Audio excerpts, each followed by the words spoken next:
नमस्ते दोस्तों, हिंद खोज डिक्शनरी वोकैबुलरी सीरीज में आप सबका एक बार फिर से स्वागत है।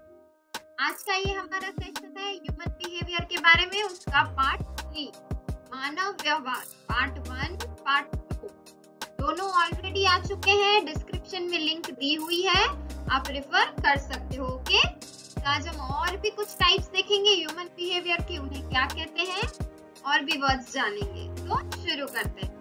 सबसे पहले हम जानेंगे रपेकियस के बारे में। क्या है रपेकियस? ओके, यानी a person having a grasping nature और ग्रीडी, यानी ऐसा व्यक्ति जो काफी लालची है। ओके, आक्रामक रूप से लालची या लोभी व्यक्ति से रपेकियस कहा जाता है। ओके, ग्रीडी यानी लोभी, लालची। सेंटेंस के थ्रू देखते हैं। Their officers, though more sophisticated, were equally rapacious. Their officers यानी वो officers जो sophisticated दिख रहे थे, लेकिन वो भी उतने ही equally बराबर के लालची थे, लोभी व्यक्ति थे। ओके, एक और सेंटेंस देखते हैं। He looked somehow rapacious. होता है ना, कई बार लोगों को देख के इसे देखूं तो ऐसा लगता है काफी लालची इंसान है, तो रपेकियस ऐसे आप सेंटेंस में भी यूज कर सकते हैं। ओके, फिर नेक्स्ट वर्ड है malicious. A person who is full of malice and ill will. ये वर्ड हमने सीखा है, याद है आप सबको? malice का मीनिंग क्या था? malice यानी होता है द्वेषपूर्ण, malicious यानी द्वेषपूर्ण व्यक्ति। ओके, जानबूझकर किसी को चोट पहुंचाने की जो भावना रखता है, ऐसा व्यक्ति malicious होता है। नफरत से भरा हुआ है, ओके, उसे मैलिशियस कहा जाता है, द्वेषपूर्ण। ओके, नफरत से भरा हुआ व्यक्ति जो जानकर समझकर किसी को चोट पहुंचाने की क्षमता रखता हो, ऐसी फीलिंग्स रखता हो मन में। ओके, यस, शत्रुता जैसा भी कह सकते हैं। सेंटेंस के साथ समझते हैं।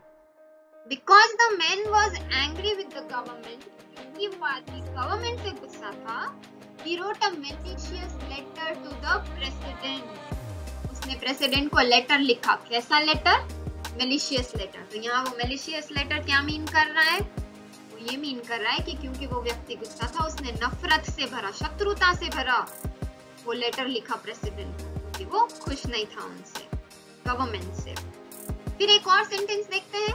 The editor will not publish the writer's malicious article. Editor जो था वो आर्टिकल नहीं पब्लिश करेगा, क्योंकि उस आर्टिकल में सिर्फ किसी को चोट पहुंचाने की मंशा थी, हेटरेट थी, शत्रुता थी, नफरत से भरा हुआ था। ठीक है, तो ये था वर्ड मैलिशियस। क्लियर है सबको? यस, आगे बढ़ते। फिर आता है वर्ड इंसीडियस। इंसीडियस यानी क्या होता है? A person who does harm secretly and क्राफ्टली, कुछ ऐसा जो धीरे धीरे और गुप्त रूप से किसी को नुकसान पहुंचा रहा हो, उसे कहते हैं इंसीडियस। ओके, ऐसे व्यक्ति को हम कपटी या छल कर रहा है, छली, धोखेबाज कह सकते हैं, परपंच करना, ठीक है, उसे इंसीडियस कहा जाता है। एग्जांपल के साथ देखते हैं। The car dealership use attractive insidious models to lure in buyers. काफी बार सुना होगा, समझते हैं पहले हिंदी में। Car dealership use attractive insidious models to lure in buyers, यानी कार डीलरशिप वाले जो थे, उन्होंने ऐसे अट्रैक्टिव इंसीडियस यानी ऐसी चीजें क्रिएट करी सीक्रेटली, क्राफ्टली, पता ना चले इसे, जिससे बायर्स आएंगे, ऐसा दिखाया। ओके, इसमें ये स्कीम्स है, ये खरीदोगे तो ऐसा होगा, ऐसा मिलेगा। बायर्स गए, लालच में आके खरीदा, पर सीक्रेटली बाद में पता चलता है नहीं, ऐसा तो था ही नहीं, वो तो कस्टमर को अट्रैक्ट करने के लिए एक मॉडल बनाया हुआ था। तो वो होता है इंसीडियस, कुछ ऐसा जो जानकर समझकर गुप्त रखकर किसी के साथ नुकसान पहुंचे किसी को, वैसा करना। ओके, एक और सेंटेंस दिखाते हैं।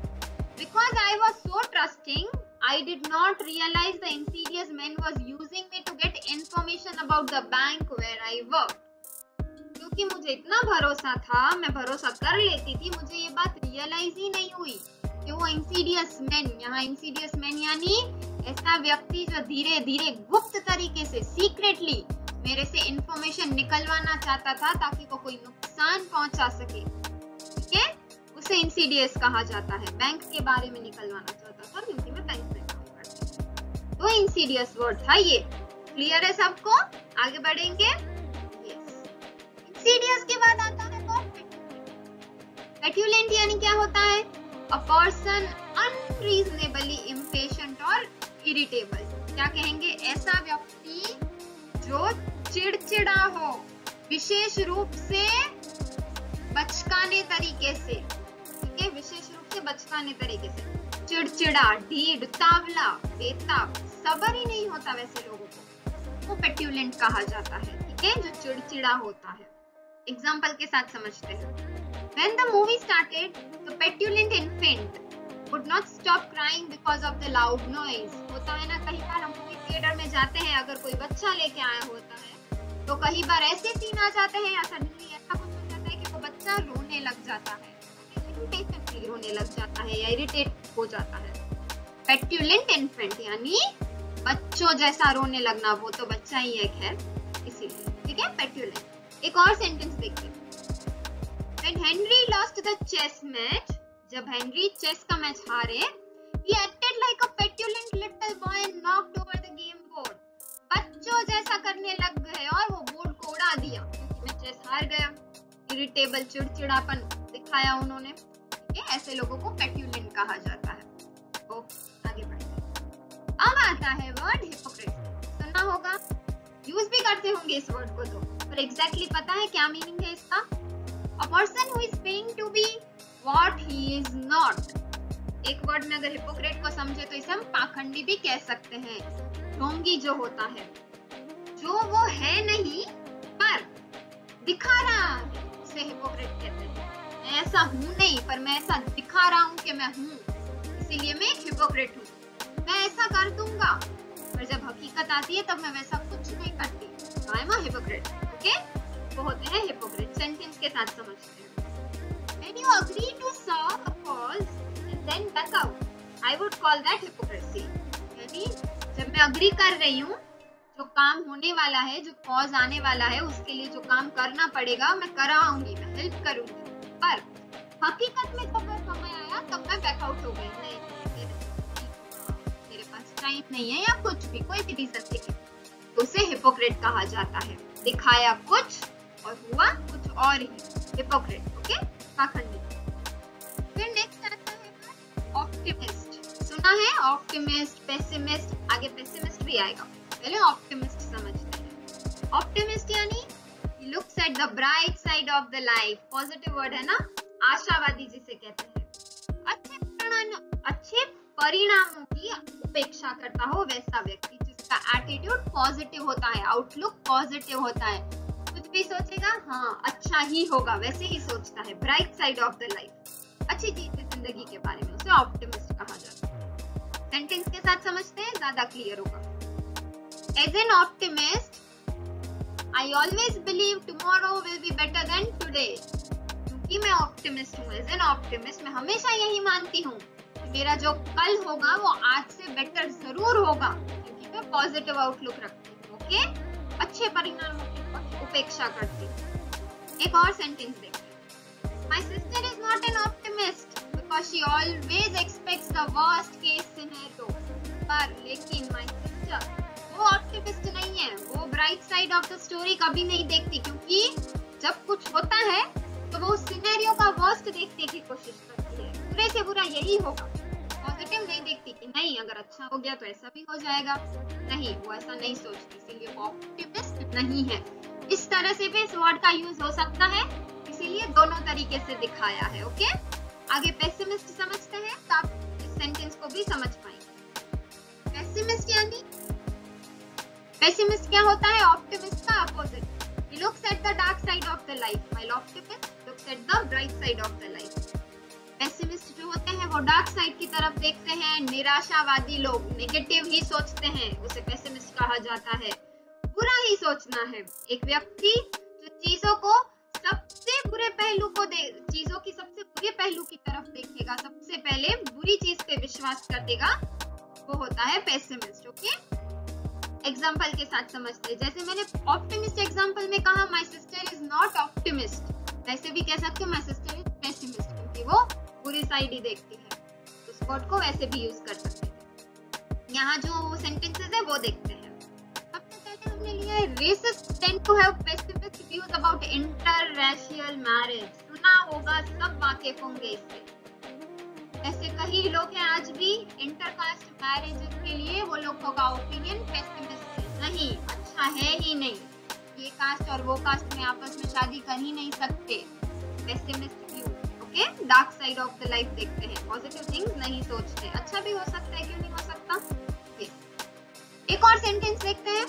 Because Helen has a pessimistic attitude she never believes anything good will happen to her. क्योंकि Helen has a pessimist attitude यानी हमेशा नेगेटिव एटीट्यूड, मेरे साथ तो जो भी होगा बुरा ही होने वाला है, मेरे साथ कभी कुछ अच्छा हो ही नहीं सकता। ऐसी सोच रखने वाली हेलेन कभी नहीं बिलीव कर सकती थी कि उसके साथ कुछ अच्छा भी हो सकता है, ओके, क्योंकि वो पेसिमिस्ट थी। She always looked at the dark side of the life.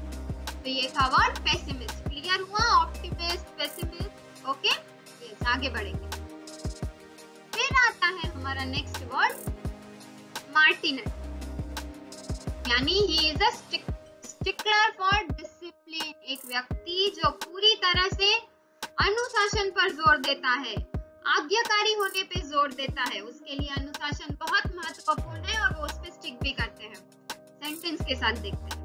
As a colonel in the army, John is a Martinet believes discipline is the only path to success. Obvious है, army में जो लोग हैं उनके लिए success का root क्या है? डिसिप्लिन। तो जॉन इज अ मैरिटिनेट यानी अनुशासन पे जोर देने वाला व्यक्ति, क्योंकि वो आर्मी में है तो डिसिप्लिन ही उसे सक्सेस तक लेके जा सकती है, ओके। एक और सेंटेंस देखते हैं। Myla's tennis coach is Martinet, okay? She makes them practice even in rain. उनकी जो टेनिस कोच थी वो मार्टिनेट थी, यानी अनुशासन से चलने वाली, आज्ञाकारी होने पे जोर देने वाली, इसीलिए चाहे बारिश हो चाहे तो कुछ भी हो टेनिस क्लासेस तो चलते ही रहेंगे, वो तो कोचिंग देते ही रहेंगे, ओके। ये था वर्ड मार्टिनेट। आगे बढ़ते हैं। अब है हमारा वर्ड एस्थेटिक। सुना है ये वर्ड? इसका मीनिंग होता है he has highly developed sense of beauty। यहाँ ब्यूटी मीन्स ब्यूटी भी है, लेकिन साथ साथ आर्ट, म्यूजिक, पोएट्री, कुछ सारी चीजों को ये लोग अप्रिशिएट करते हैं।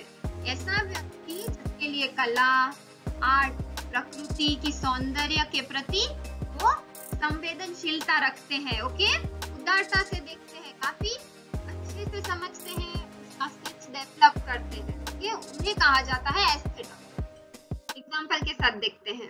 The Arts Museum invited many art lovers to the opening, including a local aesthete।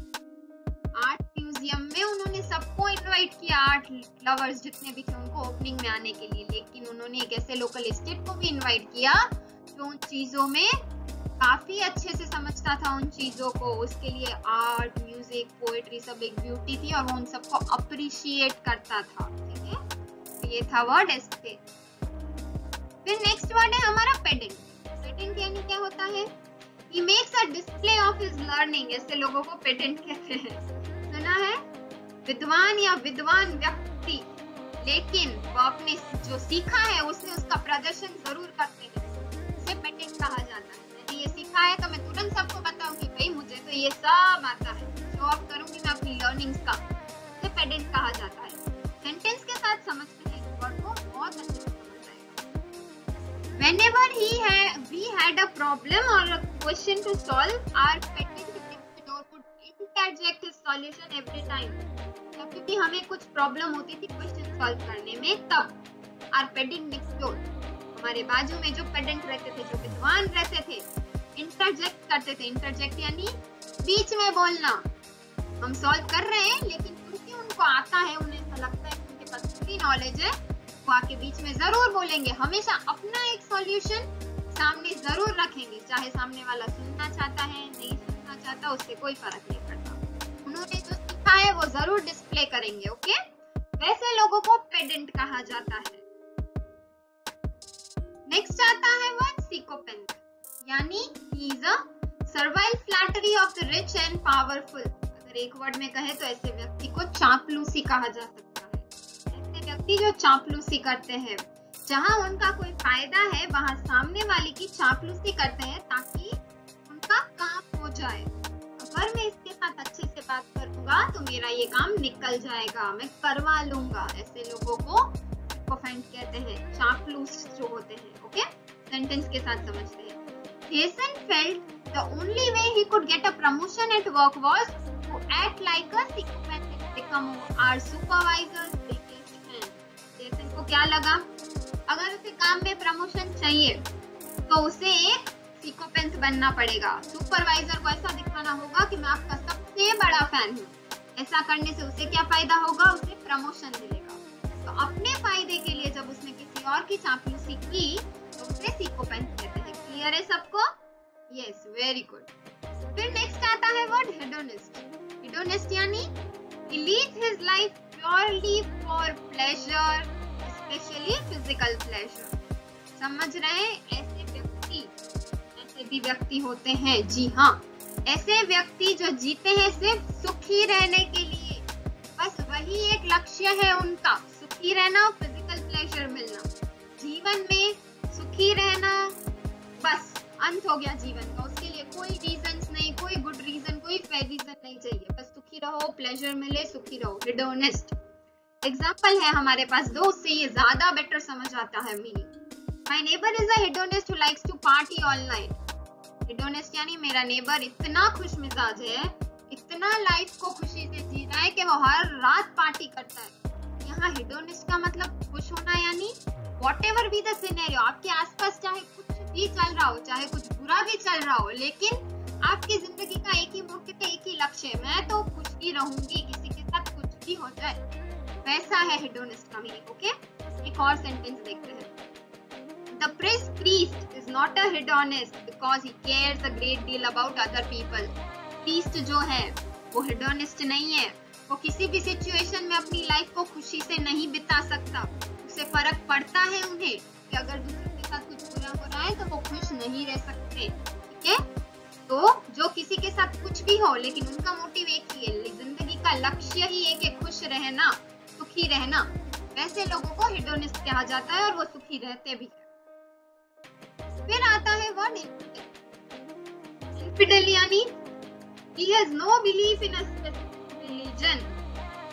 किसी भी एक पर्टिकुलर, एक स्पेसिफिक धर्म में कोई विश्वास नहीं है इन्हें। ओके, वैसे लोगों को इन्फिडेल कहा जाता है। एग्जाम्पल के साथ देखते हैं। The old woman called me an infidel because I refused to attend her church. जब एक ओल्ड वुमन ने मुझे कहा कि आओ मेरी चर्च में, मैंने मना किया, इसीलिए उन्होंने क्या कहा मुझे, यू आर एन इन्फिडल, आप किसी भी धर्म में बिलीव ही नहीं करते हो, ऐसा बोल दिया उन्होंने मुझे। ओके, उसे कहा जाता है इन्फिडल। फिर आखिर में आता है हमारा वर्ड सॉव। सॉव यानी he is polished in manner, जो व्यक्ति शिष्ट, सुशील, आत्मविश्वासी होता है वैसा। एक सेंटेंस के साथ देखते हैं। As soon as the spy entered the hotel lobby, all of the women turned to stare at him.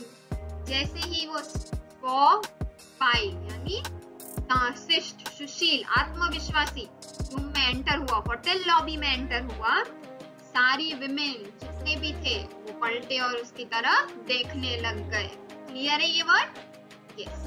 तो ये था हमारा आज का सेशन ह्यूमन बिहेवियर के रिगार्डिंग पार्ट 3। उम्मीद है आपको पसंद आया होगा। कई सारे इंटरेस्टिंग वर्ड्स थे, आपकी वोकैबुलरी भी जरूर बिल्ड हुई होगी। तो इस वीडियो को लाइक, शेयर और कमेंट जरूर कीजिएगा, अपने दोस्तों के साथ शेयर कीजिए और हमारी चैनल को सब्सक्राइब कर लीजिए और बेल आइकन प्रेस कर लीजिए ताकि हमारे अपकमिंग नोटिफिकेशन आपको तुरंत मिलते रहे। तब हम फिर मिलेंगे नए टॉपिक के साथ। Bye bye.